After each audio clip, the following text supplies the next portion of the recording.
Welcome back to the deep dive. Today, we're really getting into something fundamental, how we think about wealth, value, even faith, maybe. Yeah, big stuff. We're looking at gold versus Bitcoin, but, and this is the key bit from our source, the Grand Delusion, we're treating them as protocols for coordinating human trust, not just assets. Exactly. And that framing changes everything, doesn't it? It forces you to step back from just the tech, the code, and look at the anthropology of it all. So two protocols, wildly different. Completely. One's this socio-political thing evolved organically over millennia. Think tradition, physical reality. The other, purely digital, invented like bang in 2008, a white paper built on math. And our mission today, then, is to explore that gap. Right, that chasm. It's not just tech versus tradition. It's time, it's narrative. It's even this idea of biological imprinting the source talks about. Why some people argue that, trying to, dethrone gold, well, it's basically impossible. Okay, let's start there. With the old king, gold. The source says the whole traditional banking system, its very inception, was anchored in gold. Fundamentally, yeah. The gold standard wasn't just some accounting trick. It was physical, philosophical even. It was the foundation for trust. And it's interesting how it became that foundation. It wasn't decreed, was it? No, that's what's fascinating. Gold didn't need a government or, some high priest to say this is valuable. The value emerged kind of automatically. A consensus across totally different civilizations, Incas, Egyptians, Romans, you name it. Why? Because of the metal itself. Exactly. Its physical properties, it's scarce, it lasts forever, doesn't rust, you can shape it. It's like the source calls it an elemental truth. Elemental truth. I like that, meaning its value isn't tied to like a political promise or a belief system. It just is. Right. The trust model was grounded in something real, something objective. So back in the day, that banknote you held, Was it really? it was basically a claim check, a promise for a piece of that tangible, universal truth sitting safe in a vault. The trust wasn't really in the paper or even the banker. It was in the gold itself. It was in the gold. Knowing that, worst case, you could get something real, something incorruptible, something everyone agreed had value. Which explains why, even after we broke that direct link, the psychology didn't just vanish. We're talking post-1971, Nixon closing the gold window. Precisely. You'd think, okay, cut the cord, the idea of money being backed by something real should fade. But it didn't, not really. Why not? Inertia? Partly inertia. Yeah. Huge institutional inertia, but also a really powerful social contract. And the thing about our language, the source points this out, our whole financial vocabulary is still like totally saturated with gold metaphors. That's true. As good as gold. The gold standard for anything excellent. Solid as a rock. All of it. We're using this ancient elemental language to talk about modern finance. It's like the trust just shifted. Instead of trusting the metal in the vault, we started trusting the authority issuing the paper, the state. But the underlying idea, the blueprint, as the source calls it, that sound money needs scarcity, durability, that never really went away. Never disappeared. It just got transferred.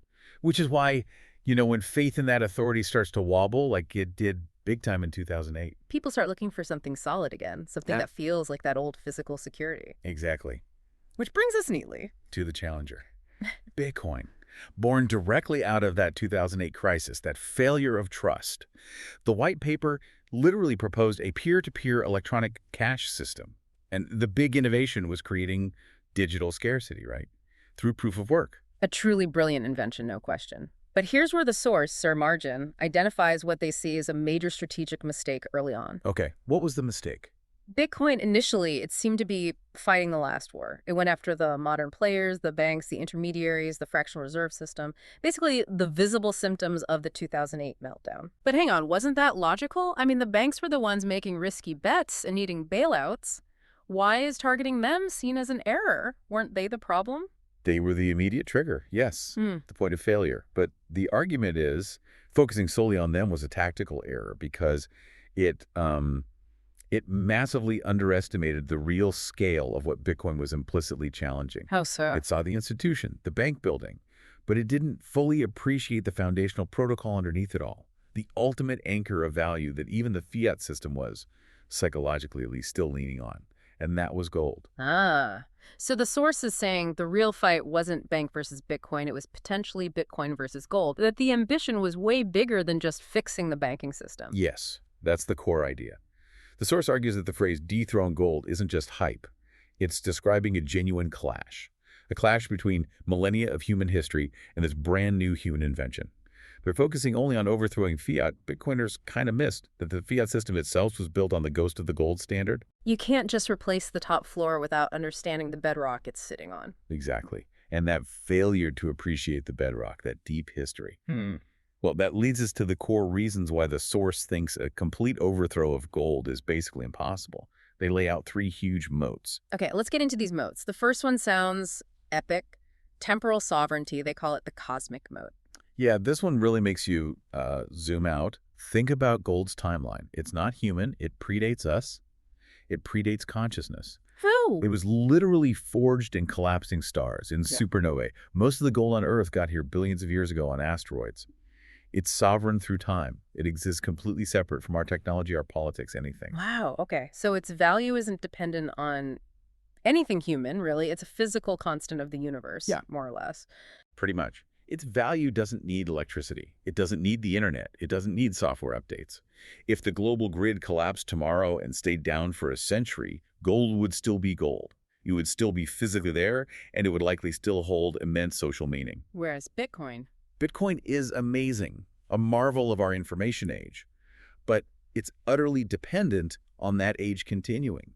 It needs the internet, it needs power, it needs the whole digital infrastructure to even prove it exists. That dependence makes it vulnerable in a way gold just isn't, like comparing a star to a Wi-Fi router. It's a fundamental asymmetry, right? When people talk about truly ultimate multi-generational wealth preservation, the kind that needs to survive, potential civilizational collapse, gold just has this inherent cosmic head start. Okay, that's a powerful moat. What's the second one? You mentioned anthropology earlier. This sounds related. Mythological and biological embedding. The soul moat. This hits on the deep human connection. Gold isn't just metal. It's woven into our stories, our myths, our religions for thousands of years. Like King Tut's mask. Tutankhamun's mask, the Ark of the Covenant, supposedly, countless treasures, symbols of power, divinity. It's everywhere in human culture. Deeply embedded. But the source says it's even deeper than culture. It's biological, like we're wired for it. That's the argument, yeah. That humans are somehow biologically wired to appreciate it. Its unique combination of properties, the density, the shine, the fact that it doesn't decay, it appeals directly to something ancient in our aesthetic sense, of our evolutionary psyche. Permanence, beauty, incorruptibility. It triggers a visceral response. I get that. There's a feeling when you hold a heavy gold coin. The weight, the gleam. It's tangible. Exactly. Bitcoin, for all its genius, is abstract. It's an entry on a distributed ledger. It's code. It has, as the source puts it, no aesthetic, no scent, no weight. So trying to equate the two directly is sort of disrespectful, the source argues. It's conflating an elemental reality, a physical truth that resonates deep within us, with a brilliant, yes, but ultimately human-made representation of value. Bitcoin lives in the network, in the mind. Gold lives in the ground and in the hand. Okay. 2 moats down. Temporal and soul.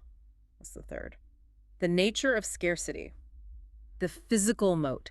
This feels like Bitcoin's home turf, right? Yeah. The hard cap of 21 million coins. And that's a powerful narrative, mathematically sound. But the source digs into the nature of that scarcity. How is it scarce? It's enforced by the code, by the consensus mechanism. Right. It's mathematical, it's imposed.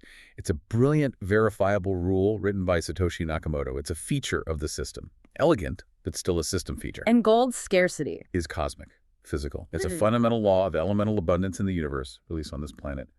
To materially change the amount of accessible gold on Earth, you basically need another asteroid strike or maybe some sci-fi level alchemy or fusion. So one is a rule within a human-made system. The other is a rule of physics. Kind of. And while it's incredibly unlikely and would probably destroy Bitcoin's value proposition, it is theoretically possible that the Bitcoin protocol could be changed.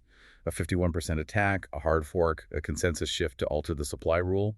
It's within the realm of human action, however catastrophic. Whereas changing the amount of gold requires changing the universe. Or at least changing the planet, fundamentally. Yeah. So one scarcity is a property of existence. The other is a property of a very clever contract running on a network. Different kinds of guarantees. Okay, so if we take these 3 moats seriously, time, soul, physics, the early, maybe overly zealous idea that Bitcoin would just wipe gold off the map starts to look Fundamentally flawed, yeah. It failed to respect the sheer depth of gold's position, its history, its physics, its deep integration into our biology and culture. The source calls it the core error of the zealous hype, believing that a technically better solution could just instantly overwrite something that's been embedding itself for millennia. Right, like bringing a super advanced digital hammer to dismantle a foundation made of like solidified time and human psychology. You might chip away at it, but you're not going to just shatter it. So if Bitcoin isn't the usurper, the destroyer, what's the more, let's say, humble assessment? What is Bitcoin's potential destiny, according to this view? Not destruction, more like succession. Or maybe coexistence. It can be the digital successor, a complementary asset. Think gold 2.0, but specifically for our increasingly digital, globalized world. Okay, explain that. Gold 2.0 for the digital age. It can serve as that sovereign, non-state store of value for people whose lives, work, and wealth are primarily online. It leverages things gold can't do easily: speed, low-cost transfer across borders, easy divisibility, programmable aspects. You mentioned an analogy earlier, digital chat versus talking face-to-face. Yeah, it's a bit like that. They serve different, though sometimes overlapping needs. One offers incredible efficiency, global reach, speed. That's Bitcoin in the digital realm. And the other, face-to-face, or gold in this case. Offers depth, nuance, that physical biological resonance we talked about. Gold is the ultimate fallback, the disaster hedge, independent of the grid, the thing that retains value even if the internet goes dark. It's the last resort, recognized across cultures and time. So Bitcoin provides utility for how we operate now, digitally, globally. Precisely. Speed, settlement, reach, verification without needing vaults and guards. It's efficient. It's fast. Someone earning and spending entirely online can't easily use gold bars day to day, but they can use Bitcoin or store long-term wealth in its digital scarcity. The point is, you don't have to force one to be the only answer for everyone, for all time. It sounds like the source feels the disrespect, as they put it, was in that initial failure to grasp that gold's throne wasn't just made of metal. It was made of time, myth, and maybe even our own human wiring. That seems to be the core message and the path forward for Bitcoin. Its real test isn't just about hash rate or market cap versus the S&P 500. What is it then? It's about whether it can build its own throne. Not by trying to tear down the ancient one, but by firmly establishing its sovereignty in this huge, new, still kind of wild territory, the digital frontier. And to do that successfully. It needs to acknowledge where it came from, what came before. Two, as the source dramatically puts it, pay its respects to the king. That understanding, that respect for gold's deep foundation, might actually be crucial for Bitcoin's own long-term maturity and acceptance. A really different way to frame the whole debate. Definitely moves beyond simple price charts. Thanks for walking us through that. My pleasure. It's fascinating stuff to think about. Absolutely. And thank you all for joining us for this deep dive. Hopefully that gives you some cosmic and maybe even biological food for thought. Until next time.